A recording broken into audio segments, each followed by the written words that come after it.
बनाने वाला वकार रसूल को कौन था? मैंने बनाया वो, मैंने वकार रसूल को लाया कांग्रेस में, यही है ना। मोहम्मद अमीन भट्ट नहीं होते तो वकार रसूल भी नहीं होते। नहीं होते। बोलते बच्चे टॉफी लेने जाते थे थाने पे, दूध लेने जाते थे थाने पर, आज क्या बोलते जम्मू कश्मीर के नौजवान खतरे में। उस वक्त क्यों नहीं बोला? उस वक्त आपके दौर में कितने लोग मरे हैं, कितना वो किया है आपने, जो नौकरी में लगाए। जिम्मेदार पीडीपी और क्या है जिम्मेदार डीपी प्लस क्यों दिया? अच्छा डीपी वो तो बीजेपी का नंबर 1 टीम है। कौन? अपनी पार्टी।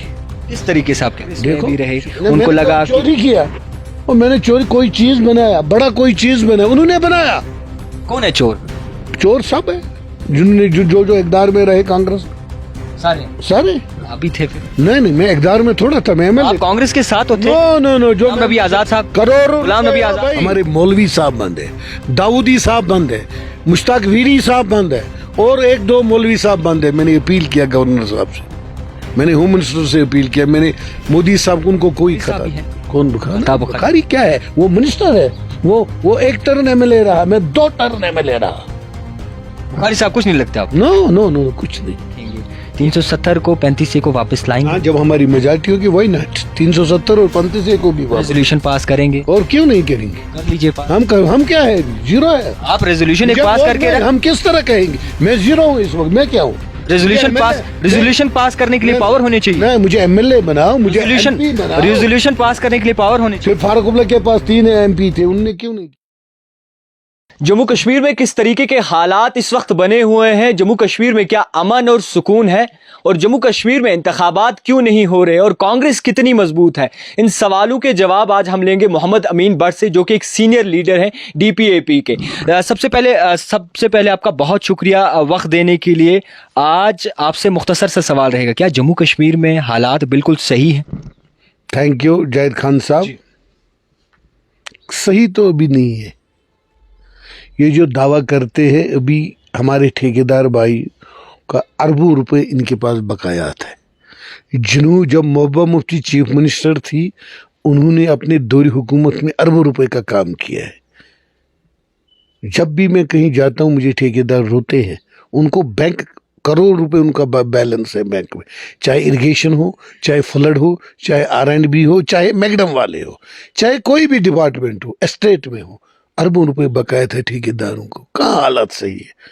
ये लोग 2 लाख का एडवर्टाइज निकालते हैं, हम फलानी जगह ये बड बनाएंगे, उसमें 1 लाख का टेंडर आते हैं। 1 लाख में कौन कमाई होती है? क्या पैसों की क्यों पड़ी है? नहीं, आवाम की क्यों नहीं पड़ी? आपने बोला आवाम के मुश्किलात की बात नहीं करते। वही मैंने हालात सही आपने बोला, कहाँ सही है? यहाँ तो पैसा नहीं है, लोग मर रहे हैं, फाका कशी कर रहे हैं। पहले होता था पैसा। क्यों नहीं? अरबों रुपए होता, करप्शन भी होती थी, करप्शन भी होती थी। हाँ यस, वही ना। कौन करता था यार? वो आपको पता है खुद कौन करता था करप्शन? आज है करप्शन, आज भी है वही ना। हाँ मैं मानता हूँ, क्यों नहीं मानता हूँ। इस तरीके से करप्शन है। मुझे जो मेरे लोग जो काम करते हैं यहाँ कोई भी किसी भी जगह, तो होता है, हर जगह होता है करप्शन, क्यों नहीं है? तो करप्शन कभी खत्म नहीं होगा। कांग्रेस की सरकार में ज्यादा करप्शन था या कि फिर भाजपा सरकार में? हर सरकार में करप्शन होता है। अभी कांग्रेस सरकार में? हाँ, मैं थोड़ा मिनिस्टर था, कांग्रेस तो एमएलए था। एमएलए भी बहुत बड़ा होता। नो, कांग्रेस सरकार में एमएलए नहीं था, एमएलसी था जी। उस वक्त उमर अब्दुल्ला की सरकार थी, उस वक्त गुलाम नबी आजाद की सरकार थी। मतलब करप्शन नीचे लेवल में होता था, ऊपर लेवल तक नहीं जाता। ऊपर लेवल तक, अभी ऊपर लेवल पर भी हो सकता था। हर जगह हर वक्त करप्शन होता था, कभी खत्म नहीं होगा। आपकी आंखों के सामने होता था कभी करप्शन? मेरी आंखों के सामने थोड़ा हो सकता है, नहीं हो सकता था। ये भी आपसे जानना चाहेंगे, जिस तरीके से कांग्रेस इस वक्त बनी हुई है, कांग्रेस के बड़े बड़े दावे हैं, कांग्रेस के बड़े बड़े नए बयान सामने आते हैं, क्या कांग्रेस मजबूत लगती है मोहम्मद अमीन भट्ट के जाने के बाद? देखो, कांग्रेस के पास 2 सीटें थी रियासत जम्मू कश्मीर। एक था गुलाम मोहम्मद मीर जीत सकता है, दूसरा वकार बानो अली। आपने खुद देखा वकार बानो अली का जलसा, जब उसके इलाके में गुलाम नबी आज़ाद, मैंने बोला 5000 लोग होंगे, उसमें 12000 लोग थे। जलसा तो कामयाब, लोग चाहते हैं बदलाव, वहाँ तो वकार भी ख़त्म है। यहाँ तो मीर साहब आप देखेंगे इंशाअल्लाह रहमान 10-15 दिन में हमारा जलसा वेरी नाग में होगा, डूरू शाहबाद में, तो आप देखेंगे मीर साहब भी ख़त्म हो गया। अब कोई भी सीट इंडियन नेशनल कांग्रेस रियासत जम्मू कश्मीर में नहीं जीतेंगे। वकार रसूल तो बड़े चर्चाओं में है, ना? कहते हैं लोगों के हुजूम है उनके साथ। कौन है? मैं दिखा 15, जब मेरा जलसा किया मेरे कॉन्स्टिट्यूट 15 लोग थे।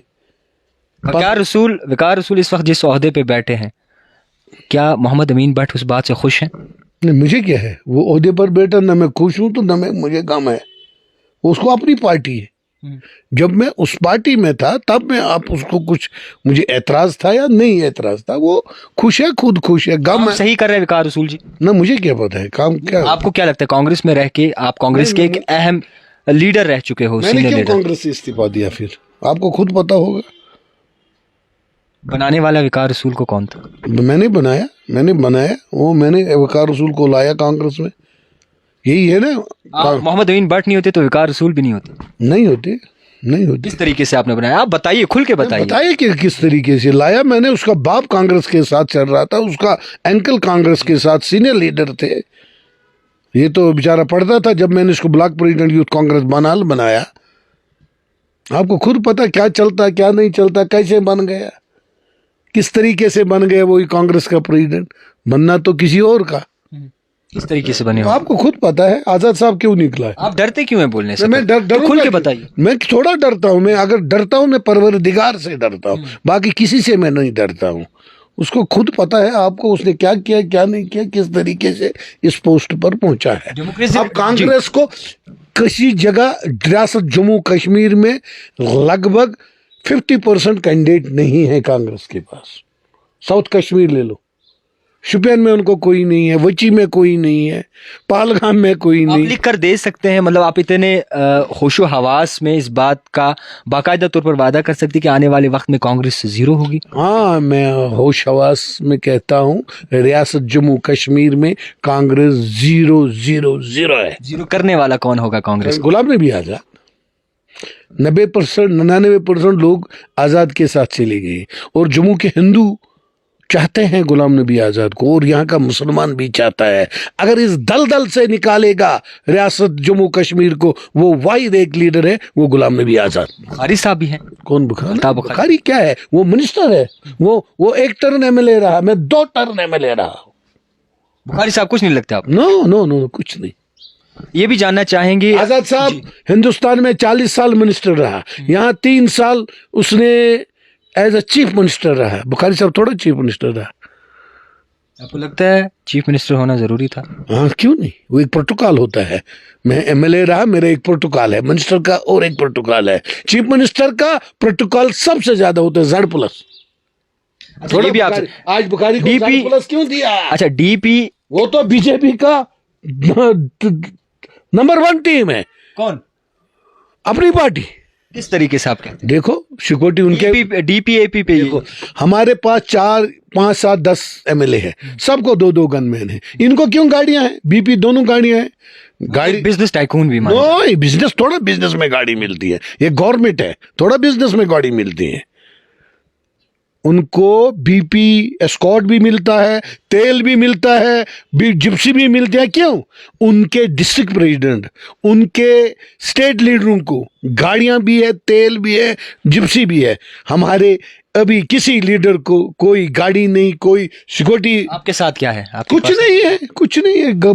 मेरी कोठी है इधर, गारत नहीं है। मेरे को 2-3 गनमैन है, कोई गाड़ी नहीं है मेरे को। मैं 2 टर्न एमएलए रहा। यहाँ मेरे साथ मेरा हमसाया है, 1 टर्न एमएलए रहा है, उनके पास गाड़ियां भी है, सब कुछ है, सिक्योरिटी है। उसको गारत है, मुझे गारत नहीं है। मेरा बड़ा भाई हाजी अब्दुल डार है, एमएलए रह चुका है 2 बार, उसको गारत नहीं। उसको गाड़ी 2 PSO उसको भी। क्या कैसे चलेंगे? ये सीधा आदमी के पास सवाल है। जिनके पास सिक्योरिटी है, जिनके पास गाड़ियां हैं, वो बीजेपी का टीम है। डीपीएपी का मुद्दा मंशूर क्या है? हमारा मुद्दा है इस दलदल से निकालेंगे, नौजवानों को रोजगार देंगे, ये जो बिजली फीस बढ़ा है इसको कम करेंगे, ये जो ड्रग एक्ट लोग है इसको खत्म करेंगे। बड़ा क्या है आप में क्या? और बाकी मुद्दा मंशूर क्या है? ये तो तमाम पार्टियों का यही होता है। ये वो 371 इसको जो 35 है और 370 को खत्म किया इन लोगों ने, तो इसका जमीन का तोहफुज देंगे, नौकरियों जमीन का तहफ़्फ़ुज़ देंगे, नौकरियों का तहफ़्फ़ुज़, नौकरियां सेफ रखेंगे, 370 को 35 को वापस लाएंगे। हाँ, जब हमारी मेजॉरिटी होगी वही ना, 370 और 35 को भी वापस। रेजोल्यूशन पास करेंगे, और क्यों नहीं करेंगे? कर लीजिए पास। हम क्या है अभी? जीरो है। आप रेजोल्यूशन एक जब पास और करके हम किस तरह कहेंगे मैं जीरो हूँ इस वक्त? मैं क्या हूँ? रेजोल्यूशन पास करने के लिए पावर होने चाहिए। नहीं, मुझे एमएलए बनाओ, मुझे एमपी बनाओ। रेजोल्यूशन पास करने के लिए पावर होने चाहिए। फिर फारूक अब्दुल्ला के पास 3 एमपी थे, उनने क्यों नहीं किया? नहीं, आपसे ये सवाल है डीपीएपी से। नहीं, डीपीएपी क्या करे? अभी तो हम कुछ नहीं।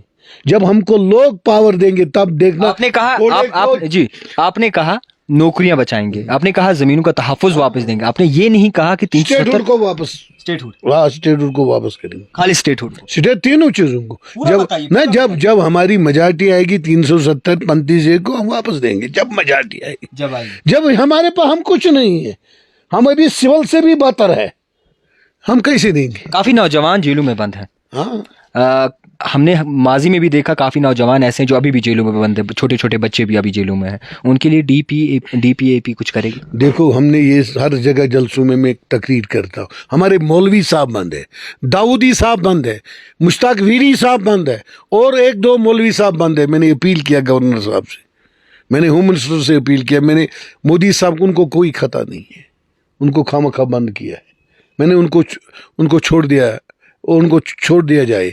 और दूसरा, मैंने आजकल सब पकड़ दकड़ है, क्योंकि G20 है, G20 सबको लेते हैं, हमको इजाजत नहीं है जाने के लिए। बोलता है G20 तक आप अपने घरों में बैठिए, कोई पॉलिटिकल एक्टिविटीज मत कीजिए।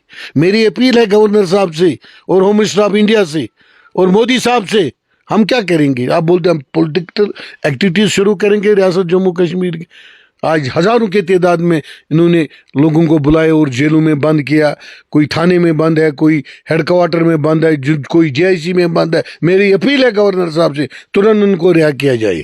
अल्ताफ बुखारी साहब, अपनी पार्टी के सदर अल्ताफ बुखारी साहब, यही प्रोसेस काफी अरसे से चला रहे हैं, जो भी जेलों में बंद है उन्हें रिहा किया जाए। आज की बात मैं कर रहा हूँ, जो पहले बेचारे उत्तर प्रदेश में, हाल ही नहीं राजस्थान में, हाल ही में, इसको पता नहीं है अभी, राजस्थान में जो बंद है वो उनकी बात कह रहे हैं, उनको भी छोड़ा जाए। जो आजकल ये 1-2 दिन में आजकल उठा रहे, G20 आ रहा है, उसके मतलब उनको उठा रहे। मैं अपील करता हूँ जल्दी उनको छोड़ दिया जाए। कहते हैं मोहम्मद अमीन भट्ट के अंदर एक डर है, वो खुल के बोल नहीं सकते। मुझे क्या डर? वो खुल के बोल नहीं सकते, अपना ओपिनियन खुद सामने रख नहीं सकते। कांग्रेस के लीडर्स का कुछ कहना था कि वो खुल के बोल नहीं सकते, वो कांग्रेस में भी रहे, उनको लगा चोरी किया, और मैंने चोरी कोई चीज बनाया, बड़ा कोई चीज बनाया, उन्होंने बनाया। कौन है चोर? चोर सब है, जिन्होंने जो इकदार में रहे कांग्रेस में, सारे अभी थे। फिर नहीं, मैं इकदार में थोड़ा था, मैं आप कांग्रेस के साथ तो थे। नो, जो नबी आजाद साहब, गुलाम नबी आजाद भाई, उन्होंने करोड़ रुपए इधर, जो कुछ लोग है, वक्त आने पर मैं आपको बताऊंगा। अभी क्यों नहीं बताया? डर क्यों? जाहिद खान साहब, मैं आपको बुला के लाऊंगा, मैं आपको सारी स्टोरी दूंगा। अभी क्यों नहीं बताया? अभी नहीं, अभी टाइम है।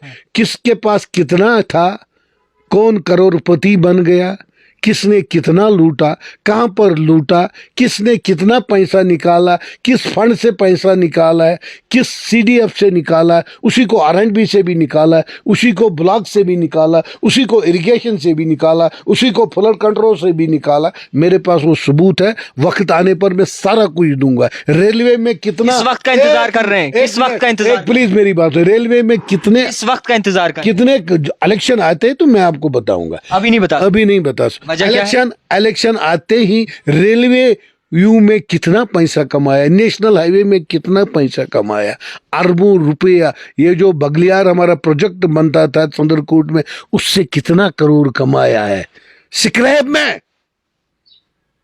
मेरे पास सारा कुछ डिटेल है, मैं अभी नहीं बता सकता, वक्त आने पर मैं आपको सारा कुछ बताऊंगा। इन्होंने कश्मीर को लूटा है, कुछ लोगों ने, इन्होंने हजारों के तादाद में इन्होंने नौकरी लगाई, उनसे पैसा। वो मुफ्ती के बड़े बड़े बयान आते हैं लोगों के साथ में, वो बाकायदा तौर पर खड़ी होती।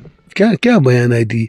अगर उस दिन ये बयान देते हैं ना जो आज वो देती है, मैं भी उसके साथ होता। जब इकदार से लोग बाहर आते हैं तो देते हैं बयान, जब इकदार में होते हैं बोलते मोदी जी बहुत अच्छा है, अगर रियासत जम्मू कश्मीर का मसला हल करेगा वो सिर्फ मोदी कर सकता है। बोलते बच्चे टॉफी लेने जाते थे थाने पे, दूध लेने जाते थे थाने पर, आज क्या बोलते हैं जम्मू कश्मीर के नौजवान खतरे में, उस वक्त क्यों नहीं बोला? उस वक्त आपके दौर में कितने लोग मरे हैं, कितना वो किया है आपने जो नौकरी में लगाए? जिम्मेदार पीडीपी है। और क्या है, जिम्मेदार पीडीपी है। खैर, बहुत शुक्रिया वक्त देने के लिए। हमारे साथ मोहम्मद अमीन भट्ट जी थे, सीनियर लीडर। इनसे जानने और समझने की कोशिश की कि आखिरकार मौजूदा हालात को ये किस तरीके से देखते हैं और माजी जो कांग्रेस के साथ ये रह चुके हैं, अभी कांग्रेस की किस तरीके से सिचुएशन है, और इसी के साथ साथ मुख्तलिफ मुद्दों पर हमने बातचीत करने की कोशिश की। देखते रहिए द टाइपराइटर जावेद खान के साथ।